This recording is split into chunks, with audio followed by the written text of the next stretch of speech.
ఎప్పుడు నేను డ్రైవ్ చేస్తుంటే కదా, నాకు ఈరోజు రెస్ట్ ఇచ్చింది ఎవరు తెలుసా? శ్రీత డ్రైవ్ చేస్తుంది. అండ్ ట్రాఫిక్ ని తప్పించి గల్లీ నుండి తీసుకెళ్తుంది. ఎందుకంటే శ్రీతకి జూబ్లీ హిల్స్ బాగా అలవాటు కదా శ్రీత. అవును. అండ్ యశ్వన్ ఏమడుగుతుందంటే, ఎప్పుడు నీ సీట్ ఇక్కడ కదా, నువ్వు వెనక్కి వెళ్ళిపోయావు కదా, నీ ఫీలింగ్ ఏంటి అని అడుగుతుంది. యశ్వ చూపిస్తాం. ఇప్పుడు నా ఫీలింగ్ చెప్పాలా?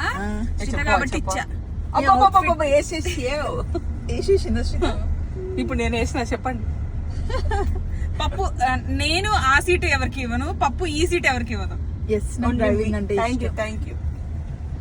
శ్రీత అప్పుడప్పుడు రావచ్చు మా యశ్ బాగుందా చూడండి. సూపర్. నాకు ఇష్టం అబ్బా స్వప్నంతో ట్రావెలింగ్ అని. ఎవరి స్కెడ్యూల్ అనేది బిజీ ఉంటది కాబట్టి ఇట్లా అప్పుడప్పుడు టైం తీసుకొని అట్లా బయటకు వెళ్తున్నాం. యశు కాస్ట్యూమ్ ఏమో శ్రీత డిజైన్ చేసి కుట్టించింది. నా కాస్ట్యూమ్ ఏమో కనకదుర్గ హ్యాండ్లూమ్స్ అనమాట. వెళ్తుంది మిస్సమ్మ ఓపెనింగ్ కాబట్టి కనకదుర్గ హ్యాండ్లూమ్స్ వాళ్ళది వేసుకున్నా అనమాట. అలా నడుస్తుంది. మళ్ళీ మిస్సమ్మలో కలుగుతాం. ఇంతకీ మీరు వచ్చేసారా?